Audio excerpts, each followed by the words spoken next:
Ya, Assalamualaikum warahmatullahi wabarakatuh. Perkenalkan, saya Nalamani, Stambuk F55111846. Kita email kita Stambuk F551 18096. Ya, perkenalkan nama saya Richard Hendy Solu, Stambuk F551 18102. Perkenalkan, nama saya Rizky Mutawakil Nurmal, Stambuk F551 18089. Pada kesempatan kali ini, kami dari kelompok 8 akan sedikit menjelaskan tentang audit sistem pada PT BFI Finance Indonesia. Ya, pada kesempatan kali ini saya akan sedikit menjelaskan tentang aplikasi yang akan kita audit. BFI adalah perusahaan pembiayaan terlama di Indonesia sekaligus menjadi perusahaan pembiayaan pertama yang mencatatkan sahamnya di Bursa Efek Jakarta dan Bursa Efek Surabaya. Perusahaan melakukan go public pada tahun 1990, yaitu pada bulan Mei, dengan kode saham BFIN.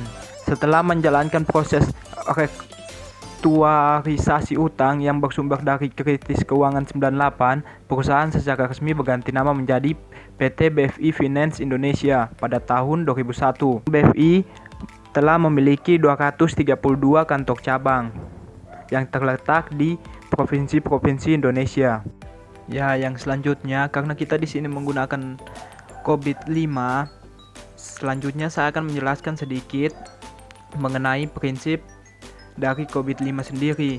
Yang pertama adalah meeting stakeholder needs, yang kedua covering the enterprise end-to-end, yang ketiga playing a single integrated framework, yang keempat enabling a holistic approach, yang kelima sparking government from management.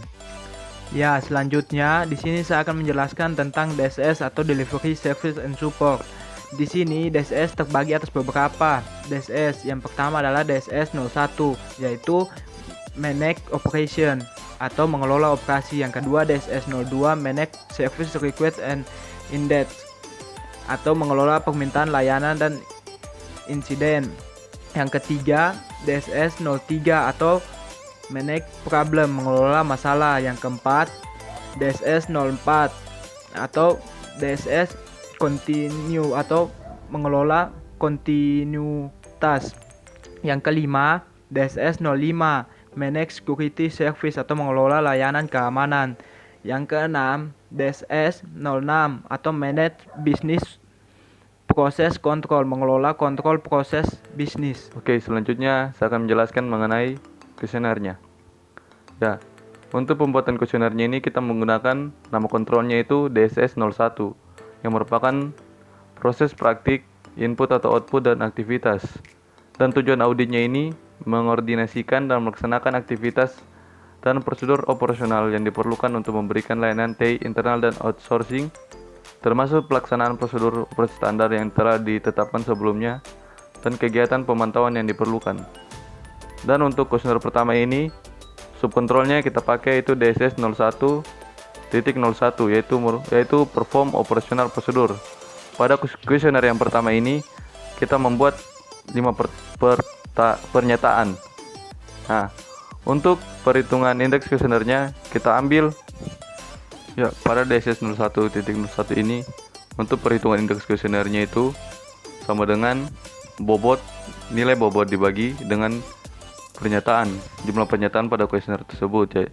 Untuk pada DSS 01 ini indeks kuesionernya 20 dibagi 5 yaitu sama dengan 4, dan WP standarnya adalah 10 sama dengan 10, WP aktual sama dengan 0 atau 15%. Dan untuk maturity index DSS 01 ini sama dengan 15% dibagi 10 kali 4 atau sama dengan 0,00024. Ya, untuk kuesioner kedua ini sama seperti sebelumnya, cuma subkontrolnya berbeda. Di sini untuk subkontrol yang kedua dipakai yaitu DSS 01.02 yaitu Manage Outsource IT Service. Ya, untuk perhitungan indeks kuesioner juga sama, cuma di sini nilai bobotnya adalah 10 dan jumlah pernyataannya. Dan berkaitan dengan pernyataan yang ada pada kuesioner yang kedua ini adalah 3. Jadi 10 dibagi 3 sama dengan indeks kuesionernya itu 3,33, dan WP standarnya sama yaitu 10, dan WP aktualnya sama dengan 0 atau 15%. Dan untuk perhitungan maturity index DSS 01 ini pada kuesioner yang kedua yaitu sama dengan 15% bagi 10 kali 3,33 yaitu sama dengan 0,000013. Ya, untuk kuesioner kedua, subkontrol yang dipakai yaitu DSS 01.03 yaitu monitor IT infrastructure. Untuk perhitungan indeks kuesionernya ini, bobot yang digunakan yaitu 13 dan jumlah pernyataannya yaitu sama dengan 3. Jadi, untuk indeks kuesionernya 13 dibagi 3 sama dengan 4,3. Dan WP standarnya dipakai sama dengan sebelumnya yaitu sama dengan 10 dan WP aktualnya juga sama yaitu 0 atau 15%. Dan perhitungan maturity index DSS 01 ini sama dengan 15% dibagi 10 kali 4,3 yaitu sama dengan 0,000225. Ya, untuk kuesioner yang keempat, subkontrol yang digunakan yaitu DSS 01.04 yaitu manage the environment. Nah, untuk indeks kuesioner yang dipakai di sini yaitu nilai bobotnya adalah 9 dan jumlah pernyataan pada kuesioner ini yaitu sama dengan 3, sehingga indeks kuesioner yang didapat yaitu 9 bagi 3 sama dengan 3. WP standar yang digunakan sama dengan 10 dan WP aktualnya juga sama dengan 0 atau 15%. Maturity index pada DSS ini yaitu 15% bagi 10 kali 3 sama dengan 0,04% kali 3 atau sama dengan 0,00012. Selanjutnya untuk kuesioner kelima, subkontrol yang digunakan yaitu DSS 01.05 yang merupakan manage facilities. Nah, untuk perhitungan indeks kuesionernya di sini, nilai bobot yang digunakan yaitu 12 dan dibagi jumlah pernyataannya yaitu sama dengan 3, sehingga indeks kuesionernya 12 bagi 3 yang didapat adalah 4. WP standar yang digunakan masih sama yaitu 10 dan WP aktualnya juga masih sama digunakan sama dengan 0 atau 15%.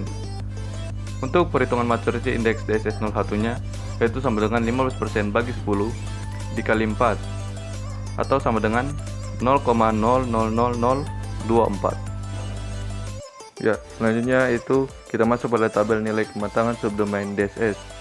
Ya, pada tabel ini merupakan kumpulan dari beberapa nilai kematangan yang sudah kita cari tadi dari beberapa DSS, dari DSS 01.01 sampai DSS 01.05.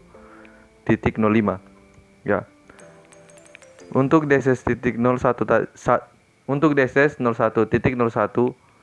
yaitu perform operational procedure, nilai kematangannya itu 0,000024. Untuk DSS 01.02 yang nama kontrolnya itu manage outsource IT service, nilai kematangannya itu 0,000013. Untuk DSS 01.03 yang nama kontrolnya monitor IT infrastructure, nilai kematangannya 0,000025. Untuk DSS 01.04 dan nama kontrolnya manage the environment, nilai kematangannya itu 0,000012. Dan yang terakhir yaitu DSS 01.05 yang nama kontrolnya manage facilities dan nilai kematangannya 0,000024. Nah, sehingga maturity level domain DSS didapat dari jumlah dari nilai kematangan dari setiap subdomain yang telah dicari tadi, lalu dibagi dengan jumlah subdomainnya tersebut, sehingga yang didapat dari nilai domain DSS-nya itu 0,000019. Ya, selanjutnya yaitu berdasarkan proses analisis dan penilaian tingkat kapabilitas tata kelola teknologi informasi pada domain DSS atau Delivery Service and Support pada PT BFI Finance Indonesia, maka dapat disimpulkan hasil penilaian sudah mencapai target level yang diharapkan, bahkan sudah melebihi level yang ditargetkan, yaitu optimizing. Dalam pengelolaan teknologi informasi BFI sudah melakukan perbaikan secara terus-menerus agar tata kelola teknologi informasi yang berjalan semakin efektif dan efisien. Dalam mendukung kinerja BFI, telah mengimplementasikan prosedur operasi teknologi informasi dengan memberikan support and training. Laporan hasil audit. Dampak. Karena belum adanya tim IT atau divisi IT tersebar pada beberapa cabang PT BFI Finance Indonesia Tbk atau BFI Finance seluruh Indonesia, maka jika terjadi maintenance dan jika terjadi bug atau kesalahan, hanya dapat diatasi yang berada di kantor pusat saja. Walaupun semua masalah sudah dapat diatasi dengan baik karena sistem online, namun tetap saja ada sedikit kelemahannya dalam hal maintenance tiap cabang atau kantor perwakilan.